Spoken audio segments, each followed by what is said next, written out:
WrestleMania 39 is just a number of days away, and how does this show do in terms of building up that card and giving us the spectacular, stupendous two-night event? Well, it's not stupendous this year because this year we're going Hollywood. Well, let's just check the show out, why won't we? What's going on, guys? It's Paso Basics here. Excuse me. Back to another video, and today I'm here to do my Smackdown review from Las Vegas, Nevada, home of the Las Vegas Raiders, which in reality really should have went back to Oakland, but I certainly digress. Football talk aside, this show was fine for the most part. There were some things I didn't necessarily care about, but this crowd was pretty damn hot for a 2-hour show. So let me know in the comment section below what you thought about the show. We had a recap of Sammy KO and the Usos. Then Cody with his lavish over-the-top entrance took on Kaiser. Kaiser got no entrance. Way to build up Imperium by not giving any of them the TV entrance. Good job, everyone. It wasn't bad necessarily. Heyman showed up at one point, and eventually Solo shows up. But in the end, Cody wins. And Cody talks about Mania. He talks about how Solo is not ready. And he says, at the end of the day, Roman will not be ready for me. So there you go. Commentary says that Cena and Theory are opening up Mania Night 1, which is probably smart since that way John could go home early. That's smart in my opinion. We need a recap of Flair and Rhea, and Charlotte comes down. Piff the Magic Dragon is in the crowd. I've heard of the name, never seen him wrestle, or never seen any of his performances. Charlotte comes down. I will admit that what chants were a bit distracting because as much as I don't care for Charlotte, the what chants need to stop. I mean, come on, Steve Austin. I mean, it was unintentional, but come on. It really, really, really, sorry, I had popcorn. It really really takes away from the promo. Charlotte says she's got a lot of irresponsibilities. And she talks about her nepotism, how she loves her dad. And she doesn't fear Rhea. And then in the end, she's going to beat Rhea at Mania. Have Rhea win, please. I just don't like seeing Charlotte on my television. Ray took on LA Knight. Angie and Aaliyah are in the crowd. Please, someone give Angie some lemon pledge, please. It wasn't bad. It was actually pretty soft for what it is. Unfortunately, Dominic showed up. And Ray gets tripped up, roll up, and there you go. L.A. Knight. Yeah, he wins. And he's going to be part of the Andre the Giant Memorial Battle Royal next week.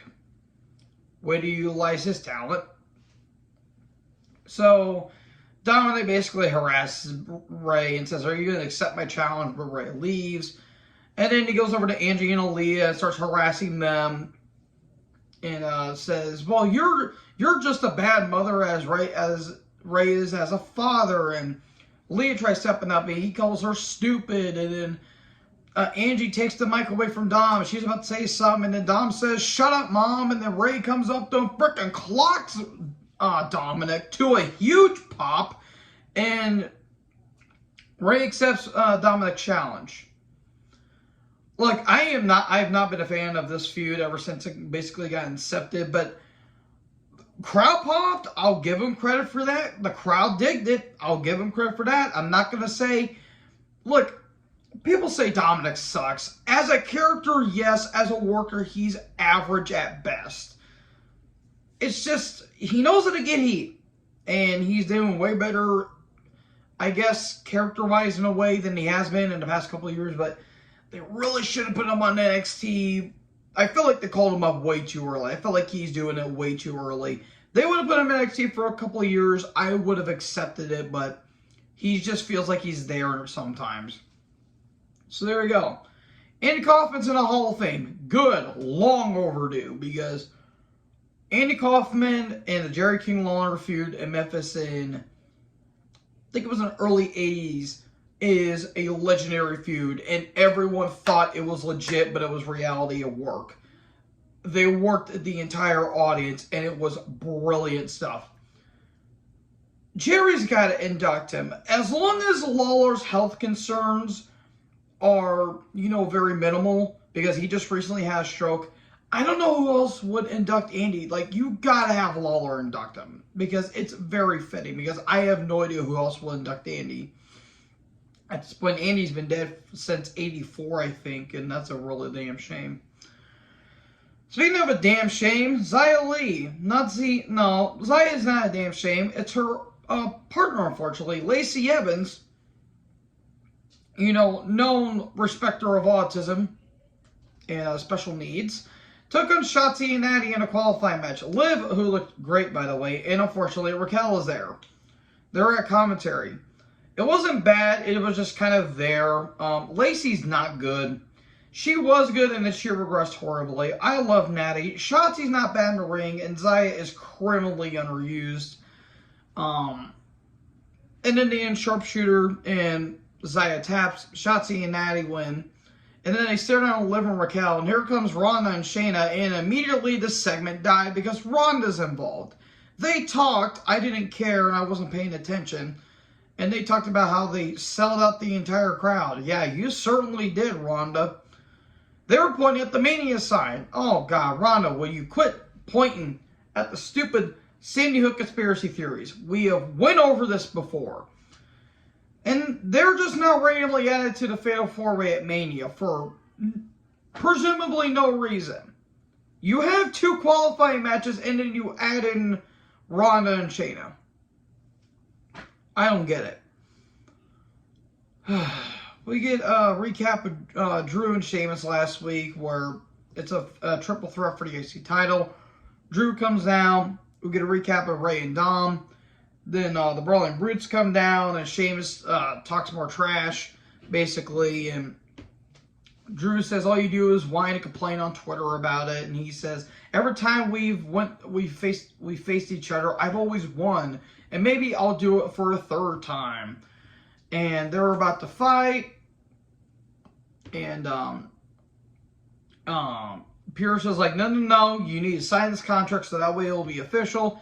Gunther comes down. He basically talks down to everyone. He says, I've beaten you many times. And then Dunn just goes after him. He attacks him, and Gunther throws the table, which had almost landed right in front of the crowd, which that was pretty scary, but thankfully no one got hurt. And then Gunther took on Pete Dunne. It wasn't bad per se. It was certainly one of their weaker matches, but it was still pretty solid for what it is. At one point, Dunn's doing the joint manipulation. No offense to Matt Riddle. And then Dunn inadvertently goes into Drew after he tries to dive on the Gunther. So Drew argues with Dunn. Then a Glasgow kiss to Sheamus. And then attacks Ridge. And last Stephanie and Gunther wins. Sheamus stares down with Gunther. And then a Claymore to Gunther. And there you go. I also do want to comment real quick on the death threats that Ridge Holland has gotten to him and his family. Stop with the death threats. What he did to Big E was a complete accident. It was no one's fault. Big E has openly admitted that Ridge came out numerous times and apologized to him. Like, Ridge still feels bad for what he did. Stop with the death threats, including Ridge's family. They have nothing to do with it. You people need to grow a pair of balls and actually accept the fact the man didn't do it on purpose. Accidents happen in wrestling, folks. That's why all these wrestlers put their lives and bodies on the line for our entertainment. So, stop with the death threats, please. And that goes for any wrestler. Any wrestler. So, not that I'm off my soapbox. Street Profits are backstage. They talk about the Fatal 4 match that are going to be happening in that Mania. And how about they're going to beat them? And then they talk about Ricochet and Braun. Speaking of which, Team Why Are You So Bald show up. And they were like, what is this we were talking about? And they were like, oh no, we were just joking. And they were like, well, it's all fun and games until we win that Mania. So there you go. KO comes down. Then we get a card rundown. The Andre the Giant Memorial Battle Royal is next week. Lashley deserves better. I know Bray apparently has some kind of illness, which sucks. If it leads to, like, I don't know, like Bobby versus Knight. Apparently that's like a rumor that's been going on. Okay, fine, at least both men are on the card. But still, Bobby deserves way better. So a KO show, Sammy comes out. Sammy kind of gets a grand entrance. And they talk about the old days, and Sammy's like, it's hard to imagine that we were like having literally nothing but indie matches in Montreal, and now we're about to main event. We're going to be challenging for tag titles at Mania. And KO says, I got you a shirt, and it's not the honorary Oos shirt. And it's a KO Mania shirt on the back. And on the front it says WrestleZania. To think that Sammy, the year prior, was in a terrible comedy match. I know a lot of people like that match against Johnny Knoxville. I thought that was stupid. I didn't care for it, and I ultimately didn't like it. And it went for 15 minutes. But to think that Sammy basically became the hottest act in the company after that blows my mind. That is booking 101 at its best. They both wear their shirts. They hug. Owen says you only get one hug a year, which was kind of funny. And then the Usos attack, double super kick to KO, and a 1D to Zayn, and there you go. So yeah. I'm pretty sure Raw's going to be live next week. It's going to be in Phoenix, and I think next week's, it's got to be taped. Next week has got to be taped. So there you go, folks. That is my review of Smackdown. So what did you guys think about the show? Let me know in the comment section below. Make sure you guys leave a like, leave a comment, tap that big red subscribe button, and tap the bell so when I upload, you will be notified. Thank you guys so much for watching this video, and most importantly, join the herd. I'll talk to you guys next video. Peace out.